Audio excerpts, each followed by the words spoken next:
Seen smoke from the wildfires in Canada move into Wisconsin periodically this summer, and yes, it is back. Another look at the limited visibility. Almost looks foggy out there, but that's all smoke in the sky, and that smoke has descended into the lower levels of the atmosphere to give us all kinds of air quality problems. You can see the smoke cover is actually concentrated the highest right across south central and southeast Wisconsin, but it is going to gradually drift out. That's certainly the good news there. Southwest Wisconsin, you're not under the air quality alert. That's where the air quality is better, but through the south central and southeast part of the state, going into central Wisconsin, air quality alert remains until noon tomorrow, and it is at a healthy level. So that's what the dark red represents. It does improve though in southwest Wisconsin, more of a moderate air quality there, but yeah, if you can limit your exposure to being outdoors, by all means do so.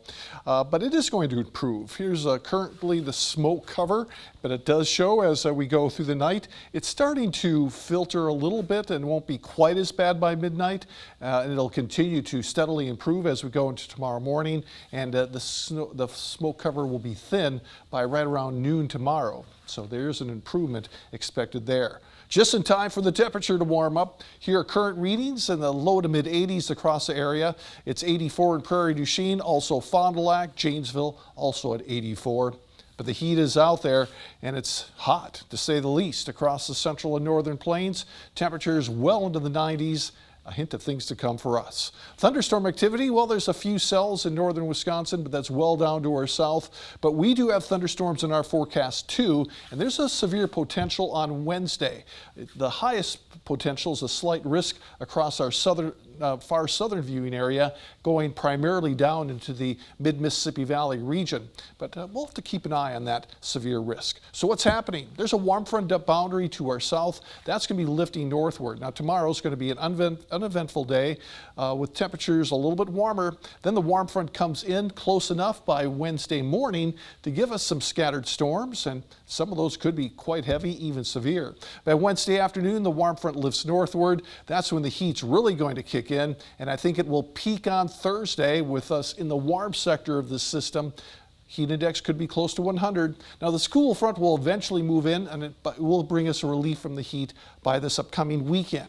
So it's going to be a hot spell that lasts for a few days, but there's an end in sight.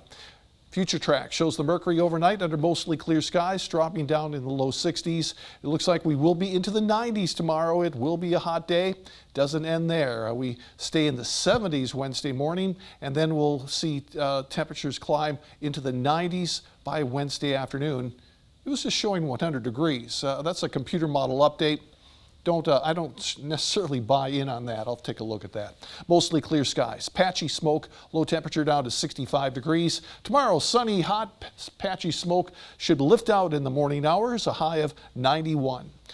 7-day forecast does show 90s, and I'm going for a high of 93 Wednesday, 96 on Thursday. Heat index by then the highest, close to 100. Still hot on Friday with highs in the low 90s before temperatures do cool down. Still above average this weekend, but at least we get the high into the 80s. We'll have to watch out for storms on Wednesday and again on Friday. And with this kind of heat, strong thunderstorms are a possibility. What's your go-to move when it's really hot and you have to go golf, Bob? I keep it early in the day. Yeah. You won't find me out there in the afternoon. No, yeah, good call. Smart move. Yep.